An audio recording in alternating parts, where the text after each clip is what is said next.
하나님의 말씀은 마태복음 11장 25절에서 30절입니다.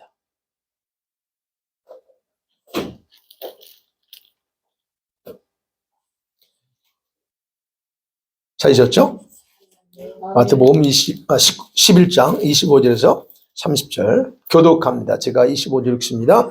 그때 예수께서 대답하여 이르시되 천지의 주제이신 아버지여 이것을 지혜롭고 슬기 있는 자들에게는 숨기시고 어린 아이들에게는 나타내심을 감사하나이다.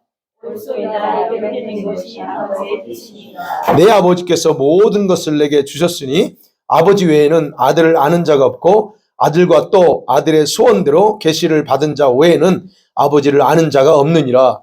수고하고 무거운 짐진 자들아 다 내게로 가 내가 너희를 쉬게 하리라. 나는 마음이 온유하고 겸손하니 나의 멍에를 메고 내게 배우라. 그리하면 너희 마음이 쉼을 얻으리니 이는 내 멍에는 쉽고 내 짐은 가벼움이라 하시니라. 아멘.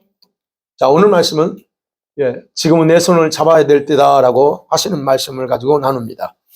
자, 우리 그리스도인으로서 지금 전 세계에 돌아가는 여러분 상황, 어떻게 돌아가고 있는가 상황을 정확하게 봐야 됩니다. 근데 만일에 그리스도인으로서 이 세계 돌아가는 상황을 정확하게 볼 수 없다면 우리는 어떤 변화도 추구하지 않고 그냥 일반적인 종교생활하거나 그냥 내가 생각하는 신앙생활이라고 여기는 그런 삶을 살 수밖에 없을 것입니다. 그래서 주님께서는 지금 이전 그랬죠? 각자가 지금 들을 귀가 열려야 된다 말씀하셨고 지난주에는 일어서야 될 때라고 분명하게 말씀하셨습니다. 오늘은 주님께서 그렇게 말씀하세요. 지금은 내 손을 잡아야 될 때다라고 하십니다. 자, 그 부분을 오늘 나누는데요. 여러분, 사람들은 과거나 현재나 예수님이 하신 말씀을 이해하고 받아들이는 것에 대해서 굉장히 적극적이지 못하는 경우가 참 많은 것 같아요. 즉, 꺼려한다는 겁니다. 대부분 사람들은요, 이건 이제 세상 사람들도 마찬가지지만 우리 예수 믿는 사람 중에서도 대부분 자기가 원하는 것만 들어요. 듣고 싶은 것만 듣습니다. 자기가 생각하는 방식대로 설교도 듣습니다. 그래서 뿐만 아니라 보고 싶은 것만 보면서 삽니다. 원래 봐서는 안 되는 건 안 봐야 되지만 근데 자기가 보고 싶은 것만 보고 그렇게 살아요. 그래서 여러분 강단에서 아무리 하나님의 말씀을 전하도 그 전에도 말씀을 듣고 깨닫고 이해하는 것이 둔해요. 그리고 받아들이는 것도 시간이 좀 오래 걸려요. 보면. 그러면 보세요. 저와 여러분 오늘 함께 이 자리에서 예배하러 왔습니다. 아니면 여러분은 예배 자러 왔죠? 예배 자러 오셨죠? 네. 그런데 어떤 경우는 예배를 참석하러 오는 사람이 있어요. 자, 좋아요. 예배 자러 왔건 예배 참석하러 왔건 간에 중요한 것은 모두 이 시간에 같은 자리에서 저의 설교를 듣습니다. 그러면 이 설교를 들을 때 이 설교를 통해서 하나님의 음성을 들을 수 있다는 얘기예요. 하나님을 만나야 된다고도 말하기도 합니다. 맞죠? 그런데 모두가 이 시간에 하나님의 음성으로 듣고 받아들이는 건 아니라는 거예요. 그래서 저는 늘 생각해요. 설교자와 설교 내용도 중요하지만 말씀을 듣는 성도들의 생각과 마음 상태도 대단히 중요하다는 겁니다. 그러니까요, 설교자도 준비를 잘해야 돼요. 사실 목회자가 특별히 급하게 바쁘지 않는 일 이상은 토요일 날 정말로 말씀, 자기 나름대로 심사숙고하고 기도하면서 말씀 최선 다해서 준비합니다. 그게 하나님 앞에서 부끄러움 없는 모습을 서려고 준비해요. 그러니까 목회자도 설교를 준비해야 되지만 그러면 예배자로 나와서 말씀을 듣는 성도들의 자신의 준비도 매우 중요하다는 거예요. 그러면요, 목회자도 중요하고 성도들 중요합니다. 그러면 둘 중에 누가 더 역할이 클까요? 설교자입니까? 성도 자신입니까?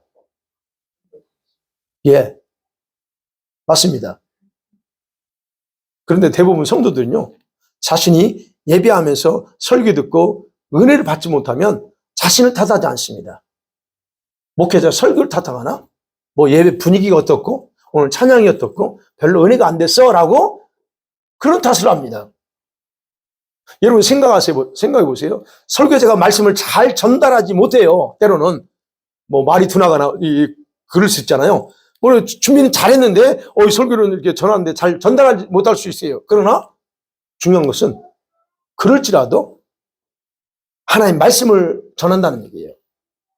그러면 그 예배 속에서 그 말씀을 하나님의 음성으로 받아들여야 은혜가 된다는 얘기입니다. 네.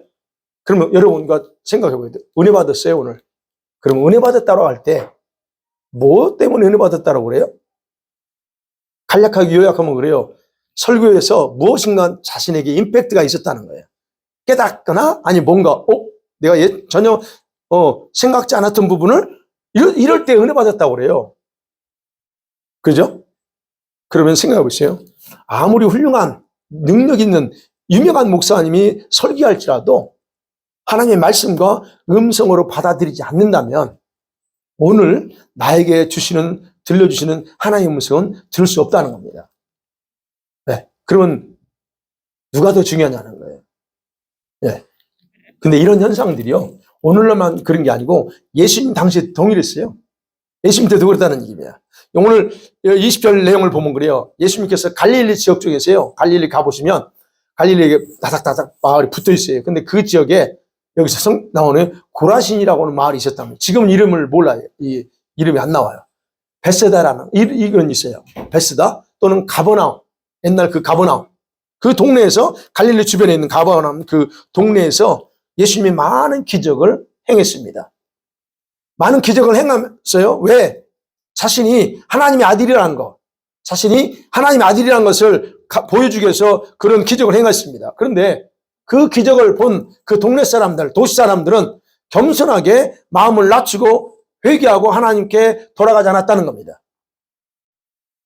그래서 예수님께서 제자들이 지금 듣는 가운데서 그 세 마을들을 향해서 이렇게 외쳐요. 심판날이 되면 너희들이 당할 고통이 굉장히 클 거다라고 얘기합니다. 그게 지금 20절, 23절이에요. 4절까지. 그러면 생각해 봐야죠. 이 세 동네는 왜 예수님께 그런 반응을 했을까 하는 거예요. 자기들이 기다리던 메시아, 그 메시아가 와서 지금 기적을 행하면서 내가 메시아라고 하는 사인, 메시아라는 사인의 기적이에요. 그거를 보여줬어요. 근데 안 믿습니다. 이 말은 무슨 말? 이 세 동네에 특별하게 예수님이 관심을 가지고 사랑을 쏟았다는 의미예요. 그런데 그런데 그만큼 쏟았는데 안 하기 때문에 20절에 뭐라고 그래요? 예수께서 권능을 가장 많이 행하신 고울들이 회개하지 않으므로 그때 책망하시되 그런 거예요. 그만큼 정성, 마음과 사랑을 다 쏟아서 할 것 많이 해줬는데 전혀 받아들이지 않습니다. 왜 안 받아들이냐는 거예요. 이 당시 사람들이요, 여러분, 잘못된 종교관을 가지고 있었어요. 잘못된 메시아관. 그러면서 그러다 보니까 마음은 더 완악해지고 불신앙, 믿으려고 하는 게 아니라 불신앙으로 많이 이렇게 강하게 자리 잡고 있었다는 겁니다. 그러니까 아무리 선한 초자연적인 능력을 보여줘도 여러분, 오늘날도 마찬가지예요. 우리 마음이 완악하고 마음의 상태가 불편하면 이런 행동을 하게 돼 있어요. 그죠? 오늘도 오기 전에 여러분 마음이 상해 있거나 해보세요. 그렇다는 거예요. 그러니까 이 동네 사람들이 그런 거예요. 마음이 완악해. 그리고 믿으려고 하지 않은 이런 마음. 그러니까 보여줘도 안 믿습니다. 그러니까 이런 식으로 거부하면 하나님께서 다른 방법이 없어요. 어떻게 그들을 해볼 방법이 없습니다. 그러면 이러한 사람들에게 하나님께서는 어떤 조치를 취하셨을까? 여러분, 이런 분들에게 어떻게 할까요? 하나님이 그냥 혼낼까요? 아니면 어떻게 다른 방법이 있을까요? 여러분, 오늘 보면 이 하나님께서 예수님이 지금 그 새 마을에 가서 기적을 행할 때 예수님 혼자 가서 기적을 행하신 게 아니고요. 그때 하나님과 함께 하시면서 하나님 무슨 일인가 했대요. 그걸 설명하고 있는 것이 바로 25절이에요. 25절 그 얘기입니다. 그때 예수께서 대답하시되 천지의 주제이신 아버지여, 이것을 지혜롭고 슬기 있는 자들에게는 숨기고 어린아이들에게 나타냈습니다. 감사합니다. 그래요. 자, 하나님이 하신 일이 이겁니다. 자, 우리 첫 번째 그런 생각합니다. 여기에 보니까 하나님께 계시를 받은, 축복받은 자들이 있대요. 무슨 일 하셨냐? 어떤 사람에게는 비밀을 알게 오픈해서 줬고, 어떤 사람은 알지 못하도록 숨겼다고 말합니다. 누가? 아버지께서. 아버지께서 그 일을 하셨습니다. 그럼 여러분 보세요. 여기서 지혜롭고 슬기로운 자. 지혜롭고 슬기로운 자라고 하는 건 뭘 얘기하는 거예요? 일반 많이 배웠고 학식 있는 걸 그런 차원이 아닙니다. 여기서는 기적을 보고도 마음을 낮추지 않고 완악하게 한 그 거부한 그 도시 사람들, 그런 사람들을 말해요. 네.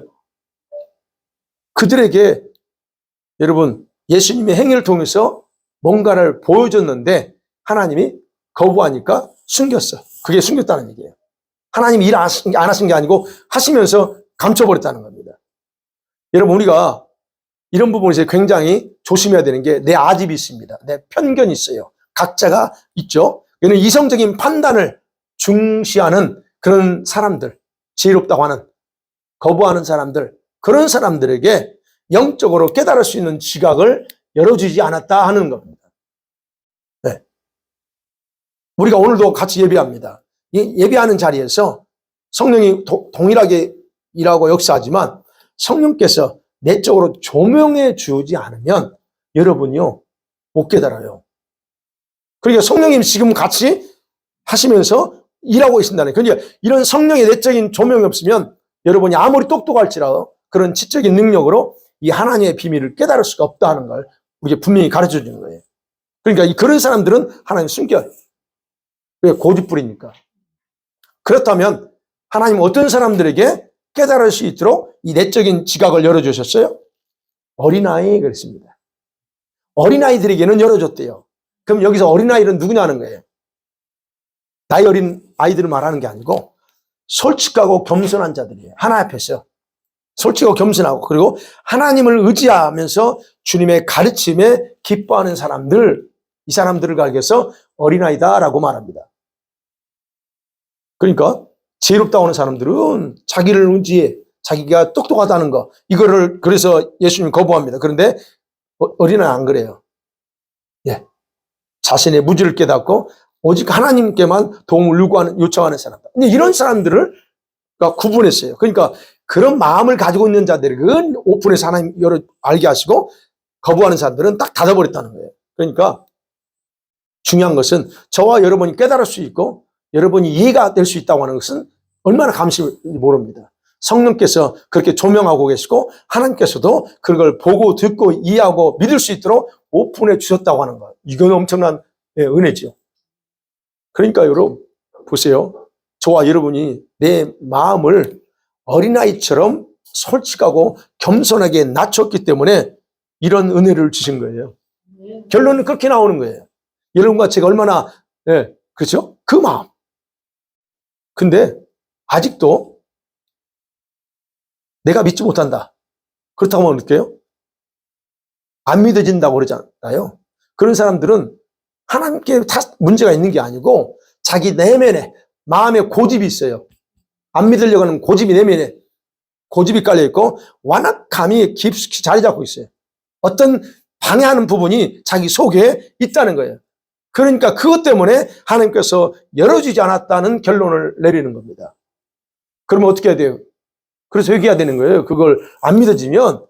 근데 이제 회개라고 하는 것 자체도 내가 왜 회개해? 뭐 이러니까 문제지만 그렇다는 거예요. 성경에 보면. 그래서 25절이 그 얘기하는 거예요. 모든 사람에게 자신의 뜻을 계시해 주지 않는다 하는 거.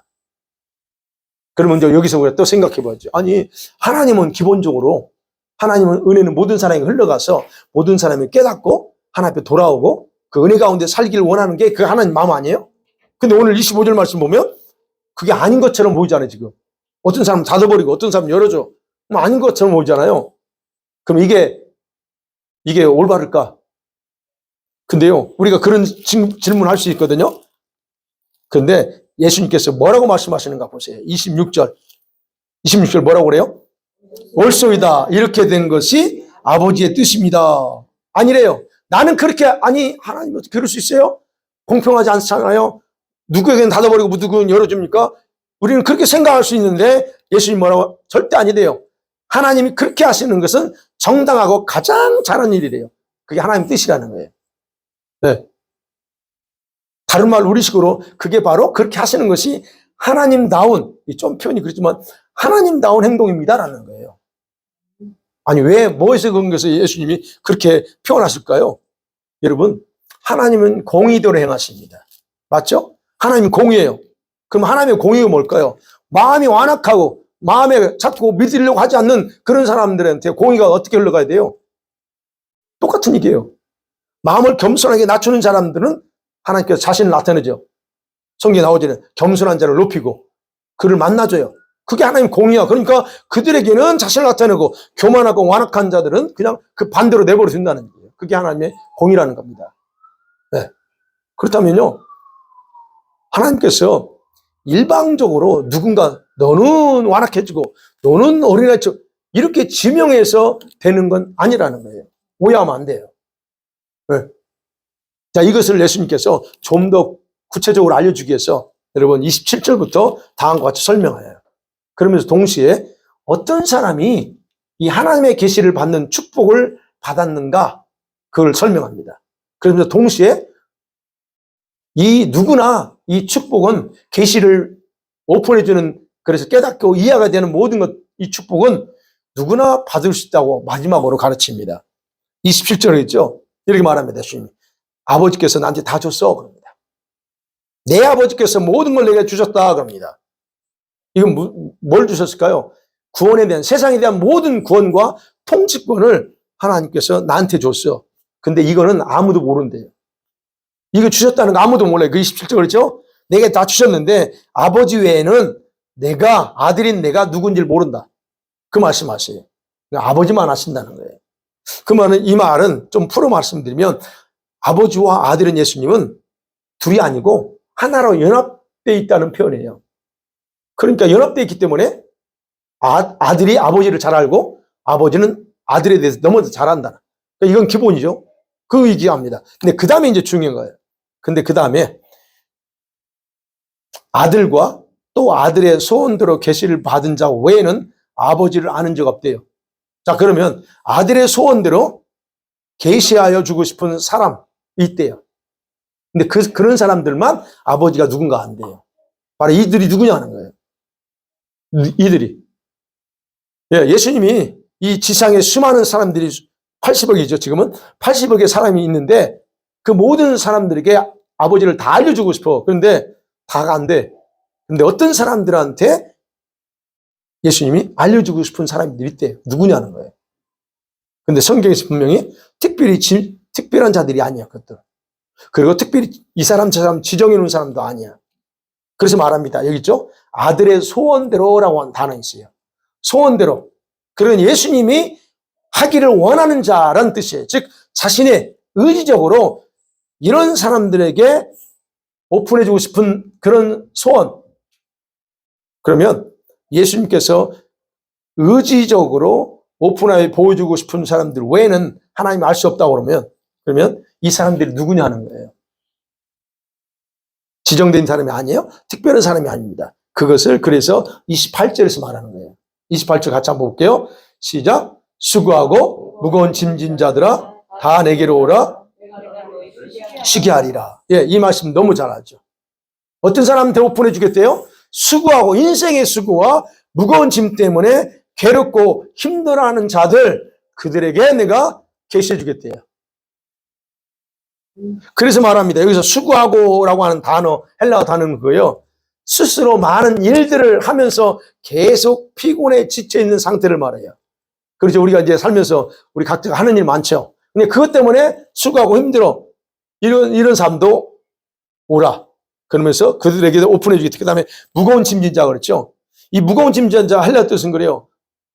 다른 사람에 의해서 무거운 짐을 계속 지고 가면서 너무 지쳐있는 상태.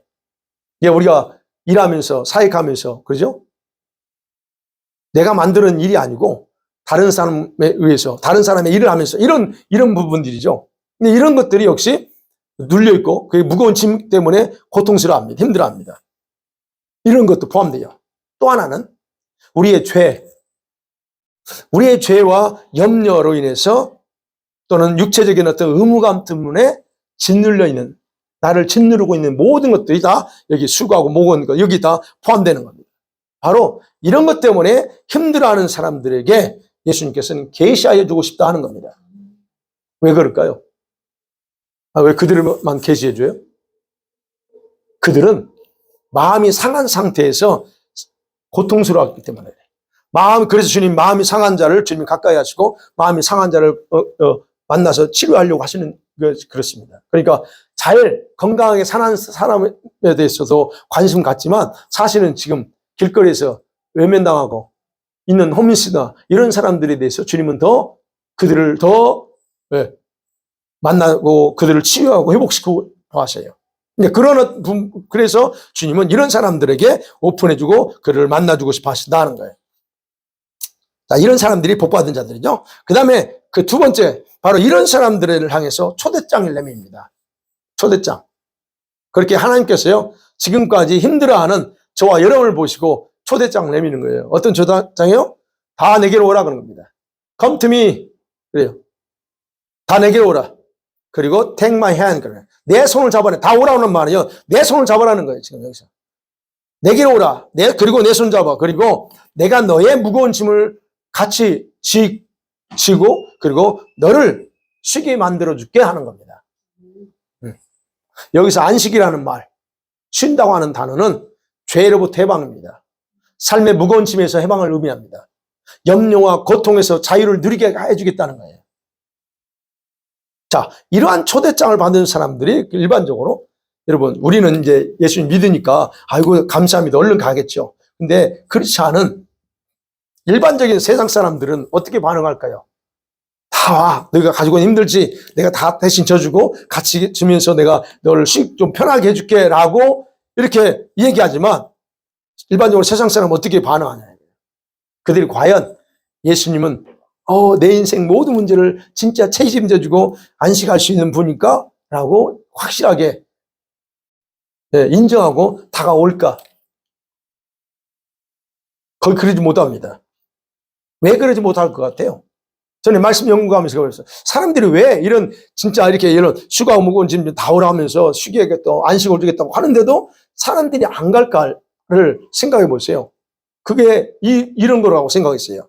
사람들은 우리가 인간 사회에서 먼저 신뢰도를 체크하잖아요. 이 사람 정말 신뢰할 만한 사람이야? 이 목사님을 신뢰할 수 있어 없어? 뭐 그러잖아요. 신뢰가 안 되는데 내가 뭘 왜 하겠어요? 그러니까 신뢰도를 먼저 체크한다는 거예요. 과연 예수님이 나한테 오라는데 정말 가면 내 모든 것을 맡겨도 안심할 수 있을까? 이런 어떤 신뢰도를 체크한다는 거예요. 근데 그게 안 되는 거예요. 예수님에 대한 신뢰도가 안 생겨. 차라리 내 주먹을 믿지. 그렇죠? 내 그냥 이 상황이 낫지. 이렇게 반응하는 거예요. 그래서 인간의 이런 모든 습성을 예수님이 파악하시고 다음과 같이 자기가 누구냐, 나는 신뢰할 만한 사람이야 라고 하는 말씀을 하세요. 그게 29절이에요. 29절 읽어볼까요? 시작. 나는 마음이 온유하고 겸손하니 힘을 얻으리니. 예수님께서 말하면 내가 신뢰할 만한 사람인지 아닌지 단 한마디로 나에 대해서 말할게. 나는 온유하고 마음이 온유하고 겸손한 사람이야. 여기 다 포함되어 있어요. 이 대답 속에 굳이 아니 생각해봐요. 신뢰할 만한지 안 한지를 어떻게 증명해야 돼요? 그건 내가 누구냐를 보여주면 돼요. 그럼 예수님 말합니다. 내가 누구냐? 나는 마음이, 내 심보 자체가 온유하고 겸손해. 이러면 이게요. 이 말씀이 다 들어있는데 정말 우리 주변에서 보세요. 진짜 겸손하고 온유한 사람은 거짓말하지 않아요. 다른 사람 속이려고 하지 않습니다. 다른 사람 거 왜 뺏어요? 안 뺏어요. 진짜 마음이 진짜 낮은 사람들은. 그래 주님이 그 대답하는 거예요. 나는 그런 사람이야. 그러니까 너희들 걱정하지 말라는 거죠. 내가 거짓말하지 않는다는 거죠. 그러니까 내가 주는 멍에 그런 하죠. 내 멍에를 메고 나한테 와서 배우라. 그러면 내가 쉼을 얻을 거야. 그럽니다. 그 말이 지금 그거예요. 내가 주는 멍에.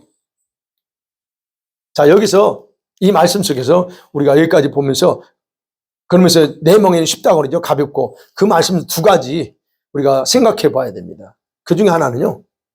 자, 다 내게로 오라고 그랬어요. 다 내가 수기할게 라고 하는 말 속에 우리가 잘못 오해할 수 있다는 부분이에요. 어떤 부분인지 알았어요? 우리 예수님은 저와 여러분들이 가지고 있는 모든 짐을 대신 제거해 주시는 분인가 하는 거예요.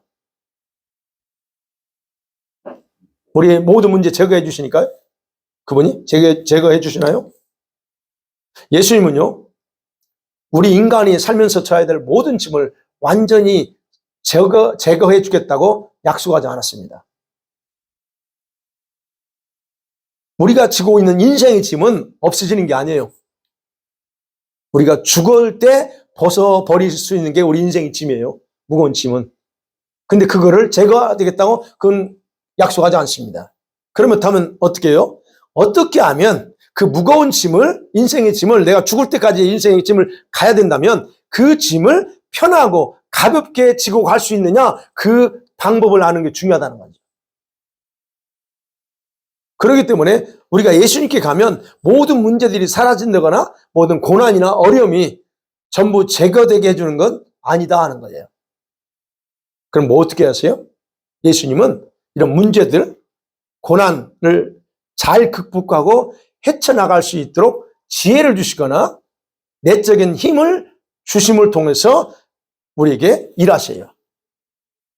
그렇게 하지 않고 우리가 생각하는 것처럼 달랑 모든 걸 다 난 아무것도 안 해도 되고 주님이 다 알아서 그런 방식으로 하지 않습니다. 물론 초신자들 있잖아요. 초신자들에게는 때로 환경을 바꿔주시기도 해요. 사람의 마음을 바꿔버리기도 하고 어떤 문제의 원인을 제거해버립니다. 그럼을 통해서 자신의 존재를 나타내. 그래서 믿게 해요. 근데 그것은 항상 그렇게만 하지 않습니다. 성장하면 그 방법 안 써요. 어린아이 때는 그렇게 해주죠. 근데 아이들이 커봐요. 그 방법 없으면 안 통합니다. 안 해요. 똑같다는 얘기예요. 그러니까 주님께서 그렇게 말씀하시는 거야. 인생이 힘들고 무겁지? 내게 와. 그리고 내 손잡고 나와 함께 가자.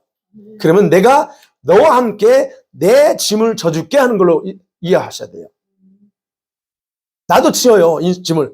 근데 혼자 지는 게 아니고 주님이 같이 짐을 갖춰주는 거예요. 네.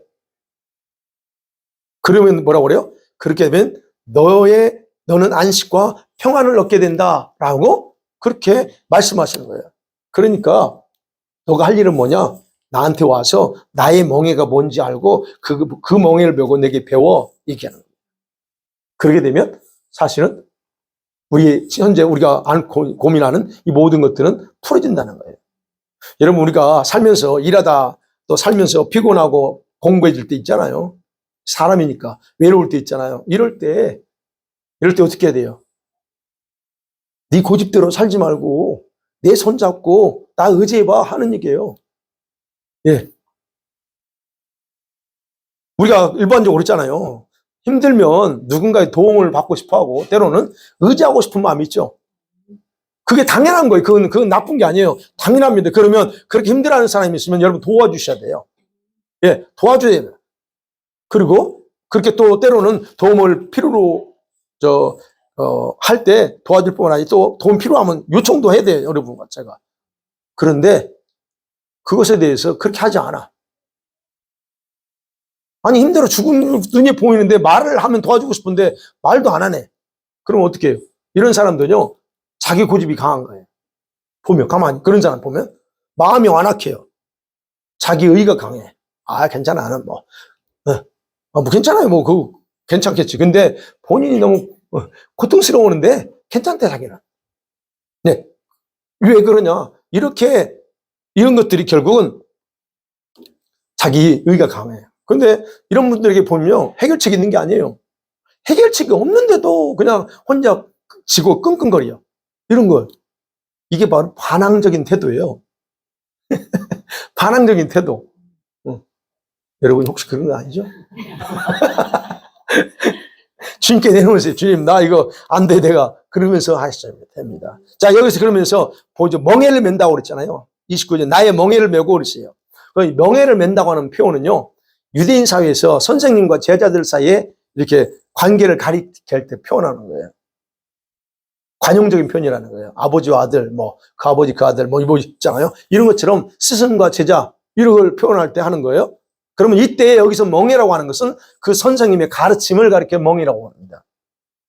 그러면 이 멍에라고 하는 또 실제 멍에는 우리 짐승들 말이나 소의 등에다가 짐을 싣기 위해서 얹는 거예요. 그게 도구입니다. 멍에 도구예요.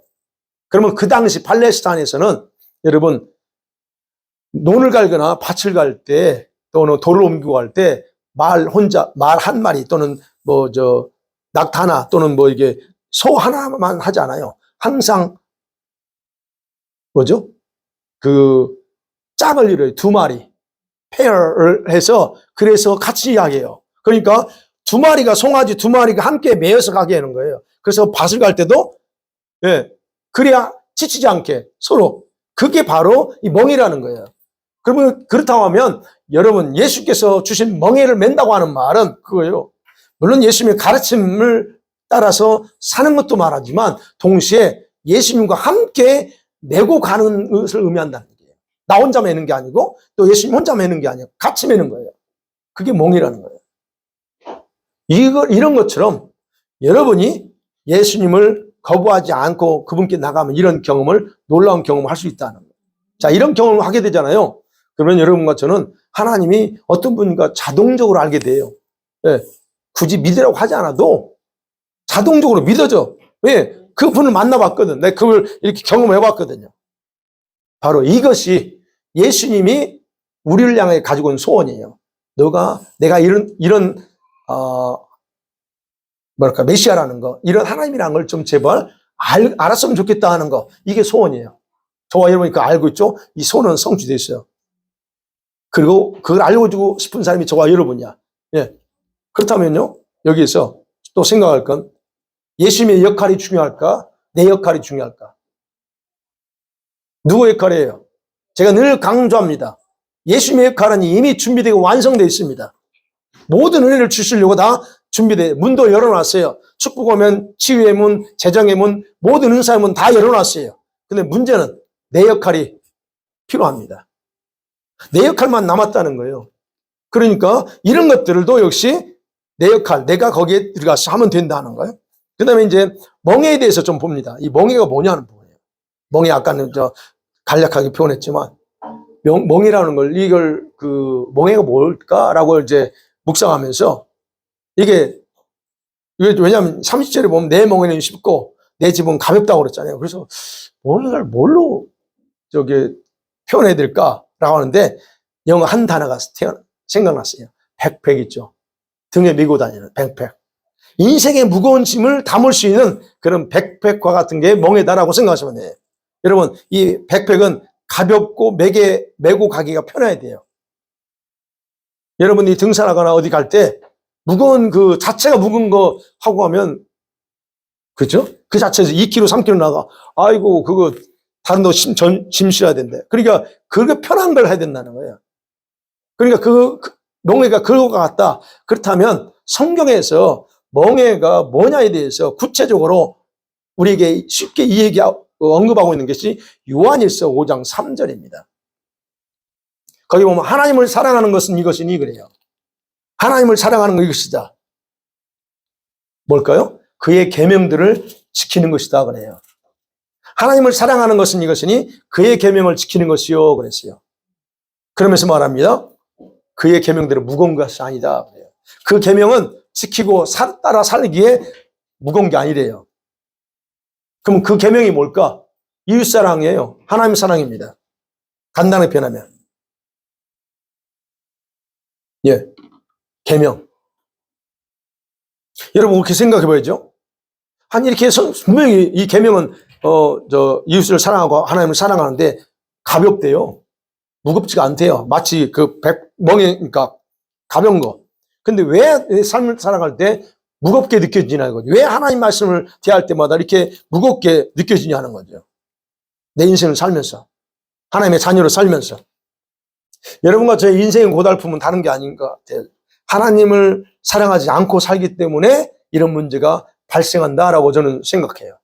때로는 말씀을 따르지 않고 자기 상식과 생각대로 살기 때문에 내 삶 자체가 고달픈 거예요.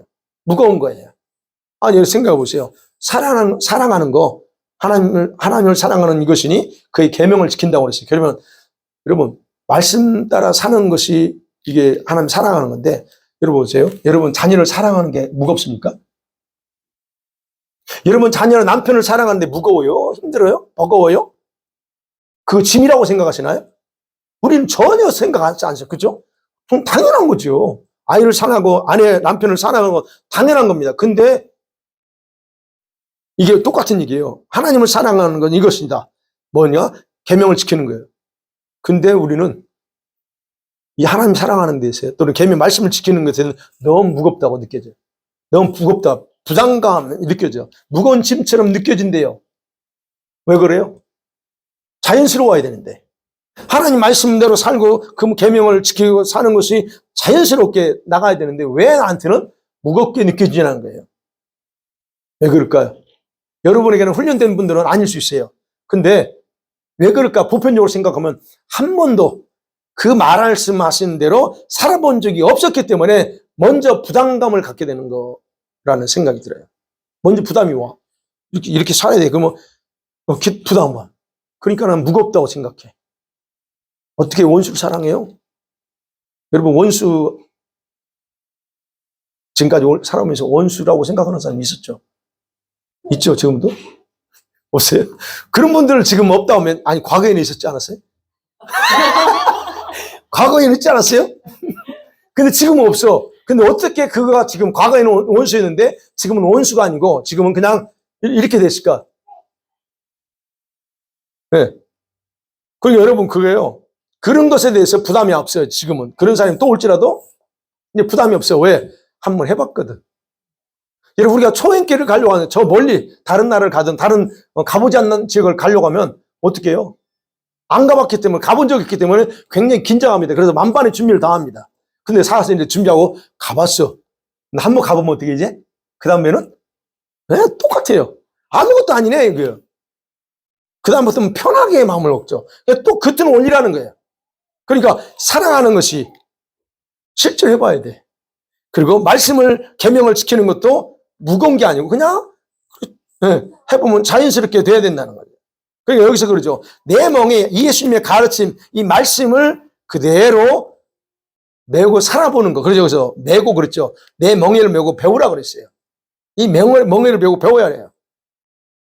이 말은 여러분 그 멍에를 메고 배우라는 것이 예수님 모방하라는 게 아니 다 헬라 단어는 모방하거나 예수님의 경험을 배우라고 하는 게 아니고요. 예수님만이 가르쳐 줄 수 있는 우리 인간이 누구냐? 인간의 목적에 대한 진리가 무엇인가를 와서 배우라는 거예요. 그 진리. 그러면 발견한다는 거예요. 그럼 왜 배워야 돼요? 배워야 주님께서 약속하신 안식이 무엇인지 알고 자유가 무엇인지 알고 그걸 찾을 수 있다는 거예요. 네. 배우지 않는데 그냥 여러분과 제가 이 말씀을 연구하고 또 공부하지 않으면 이 말씀의 깊이를 모르는 것과 똑같아요. 그래서 이 가르침 멍에는 그대로 살아볼 때에 배우게 되고 그리고 더 쉽게 이렇게 따라갈 수 있고 메고 갈 수 있다는 얘기예요. 해봤기 때문에. 그렇게 되면 아 이건 무거운 게 아니구나를 정확하게 경험할 수 있다는 겁니다. 그래서 예수님께서 3절에 내 멍에는 쉽고 내 짐은 가볍다라고 말씀하시는 이유가 거기 있어요. 말씀 맺어볼게요. 지금 우리 주님께서 지금이 내 손은 잡아야 될 때다라고 말씀하시네요. 그러면 제가 어제 이제 이 설교를 이렇게 좀 하고 항상 마무리 부분에서는 기도해 봤어요. 하나님 알겠는데 그냥 단순하게 일반적인 의미는 알겠는데 이게 뭔 아버지께서 생각하시는 의미가 뭡니까?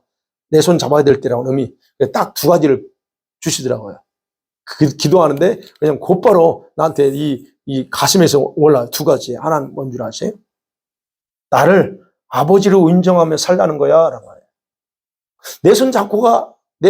라고 하는 게 아버지를 인정하는 삶을 사는 거래요. 그러면서 말씀합니다. 너 인생들이 얼마나 나한테 소중하고 귀중한 줄 아느냐는 거예요.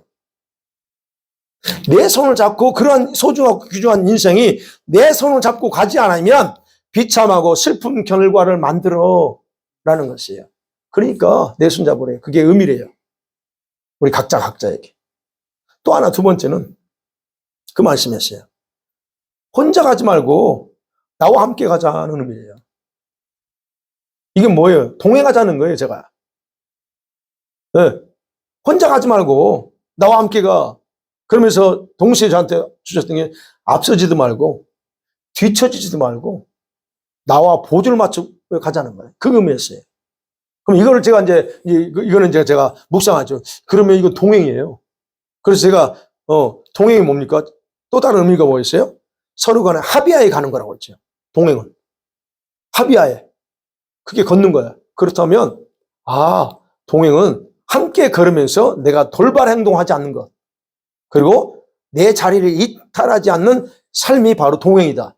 그러니까 주님이, 혼자 가지 마.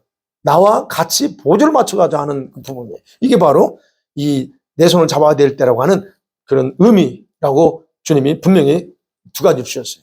그 다음에 또 저는 이제 그 하면서 여쭤봤죠. 아니, 그럼 이렇게 한 목적이 뭘까요? 주님 왜 지금 때를 얘기하면서 지금 손잡아야 된다고 하니까 그 목적이 뭘까요? 목적이 있을 거 아니에요? 주님이 그렇게 해야 된다고 할 때. 제일 먼저 또 떠오른 게 이건 거였어요.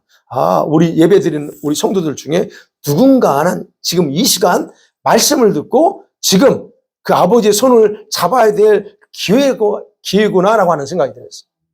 그러니까 그래서 그렇다는 거, 요청하는 거죠. 그분이 여러분일 수도 있고 저일 수도 있습니다. 제가 저를 보면서 회개 많이 했어요. 회개해야 돼. 내가 뒤쳐져 있었구나. 이런 것들. 그러니까 그런 면에서 손을 잡아라. 근데 이제 그 목적은 조금 더 분명하게 네 가지로. 이제 제가 이제 기도하면서 그 머릿속에 오는 게 아니라고 그랬잖아요. 여기서 올라와, 여기서. 네 가지였어요. 하나는 글쎄요. 지금 잡아야 내가 깊은 은혜의 강물 속으로 이끌어 갈 수 있대요. 여러분이 지금 예수님의 손을 잡아야 아버지께서 더 깊은, 지금보다 더 깊은 은혜의 강물 속으로 들어갈 수 있대요. 아까도 말씀드린 일부였죠. 어떤 분은 아직 발목 단계에 있어요. 어떤 분은 무릎 단계에 와 있어요. 어떤 사람은. 어떤 허리까지 와 있어. 그러면 각자 그 단계에서 은혜가 있어요. 근데 그 은혜가 전부가 아니고 그걸로 만족해서는 안 되고 주님은 더 레벨업을 시키고 싶은 거예요. 그러니까 지금 잡아야 내가 그걸 이끌어갈 수 있다는 얘기예요. 그러니까 지금으로 만족해서는 안 된다는 겁니다. 더 하셔야 돼요. 그게 목적이었어요. 또 하나는 주님을 맞이할 수 있도록 준비시킬 수가 있대요. 너가 내 손 잡아야 너를 준비시킬 수 있대요. 네, 그래서 예수님 손 잡으셔야 됩니다. 아니면 또 하나는 세 번째는 지금은 훈련받는 기간이야. 그래서 그렇대요. 훈련받는 기간이기 때문에 잡아야 된대요. 우리가 훈련받아야 되죠. 지금 훈련 기간이기도 하고. 네. 마지막 하나 더. 앞으로 있을 큰 어려움, 큰 환난 때에 보호받을 수 있기 위해서 지금 너가 내 손 잡아야 된대요. 아멘. 주님은 우리를 놓지 않습니다. 절대로 놓지 않습니다. 근데 중요한 건 내가 놓아요. 내가 자꾸 놓고 내가 가고 싶은 데로 가. 우리 아이들이 그러잖아요. 같이 갈 때 아이들이 여러분 내가 손 잡으면 손 빼서 자기가 가고 싶은 데 가요. 그런데 아이가 내 손 잡고 같이 잡고 있으면 그렇죠. 똑같은 의미예요. 주님은 우리 손을 놓지 않습니다. 그렇다면 우리도 이제 잡으셔야 돼요. 아멘. 이게 이 목적이 뭐냐에 대한 부분에서 제가 기도하면서 받은 부분들이에요. 말씀의 결론입니다. 이번 한 주간요. 여러분 주님을 앞서가지 않고 혼자 힘들게 고달프게 살지 않고 그분의 손잡고 같이 가기를 원합니다. 저도 그럴 거고요. 그리고 정말 오직 우리를 축복된 상황 속에 이끌어 가시려고 하는 그 주님의 마음을 우리가 좀 알았으면 좋겠어요. 그래서 그 목적대로 우리 같이 한번 순종하면서 이번 한 주간을 같이 이렇게 주님과 동행하면서 승리하는 삶을 살기 원합니다. 아멘. 이 시간 같이 한번 동성으로 기도합니다. 말씀 생각하면서 그래요. 두 가지로 예수님 내가 여기 있습니다. 먼저 예수님 내 손을 다시 한번 잡아주세요. 강하게 나를 더 잡아주세요. 내가 그리고 주님의 손을 굳게 잡고 살겠습니다. 내 마음대로 살지 않도록 나를 도와주시면서 기도하시고, 그 다음에 그러려고 하면 내 감정이나 모든 것도 주님 컨트롤해달라고 하세요. 그 다음에 두 번째는 주님 지금 손을 내가 강하게 잡습니다. 그러니 주님 이제는 당신의 목적대로 나를 만들어주세요. 내가 원하는 대로가 아니고 당신의 목적대로 더욱 강하게 나를 준비되도록 훈련시켜 주시옵소서 라고 이 시간 주임차게 세 번으로 기도하십니다. 주여! 주여! 주여! 할렐루야. 거리 가시고 신실하신 하나님을 찬양하며 경배합니다. 하나님 아버지 역사하시고 축복하여 주시옵소서. 하나님의 거룩함과 신실함 앞에 간검히 나갑니다. 아버지 기억해 주세요. 주님 내가 여기 있사오니 주님 요청합니다. 나를 더 강한 능력의 손으로 강하게 붙잡아 주시옵소서. 그리고 나를 더 굳게 붙잡고 이제 아버지 나가는 것을 보고 또 아버지 하나님 내가 주님을 더 놓지 않고 굳게 붙잡고 나가고 원합니다. 주님 이제는 내가 내 마음대로 내가 원하는 대로 살지 않기 원합니다. 한 주간을 주님 혼자 힘들게 고달프게 살지 않고 우리 주님과 함께 기도하며 살기를 원하오니 거룩한 성령으로 저를 붙잡아 주시고 이끌어 주시옵소서. 주님 또한 주님 강한 손을 강하게 붙잡기 원합니다. 주님 손을 강하게 붙잡기 원합니다.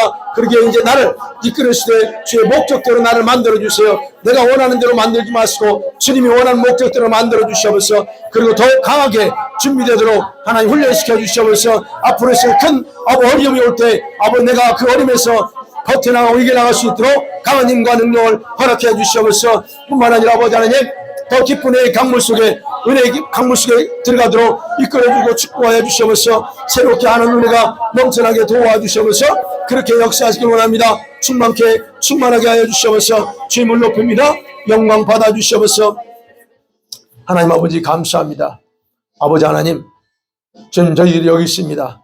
아버지 우리가 주님 안에 있지만 요청합니다. 주님 우리 손을 강하게 붙잡아 주시고 더 강한 능력의 손을 붙잡아 주시고 그리고 우리는 주님의 능력의 손을 붙잡고 놓지 않고 따라가기를 원합니다. 도와주시옵소서. 그리고 주님 당신의 목적대로 우리를 만들어 주시고 강하게 준비시켜 주시옵소서. 하나님 아버지 더 깊은 은혜의 강물 속으로 이끌어 주시옵소서. 앞으로 있을 큰 어려움과 환난 속에서 우리가 거뜬히 이겨나가도록 하나님 우리를 강하게 보호하시고 또 강하게 훈련시켜 주시옵소서. 그런 은혜로 역사하심을 원합니다. 영광 받아주세요. 한 주간도 이 은혜로 말씀 붙잡고 살기 원합니다. 주일하고 봉사하며 헌신합니다. 주님 가정가정마다 축복하시고 가정가정의 놀라운 일들을 주님이 친히 행하시옵소서.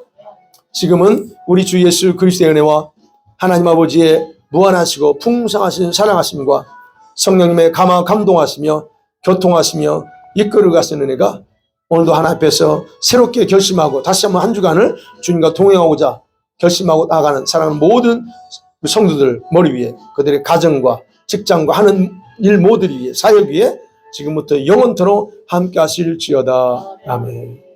하나님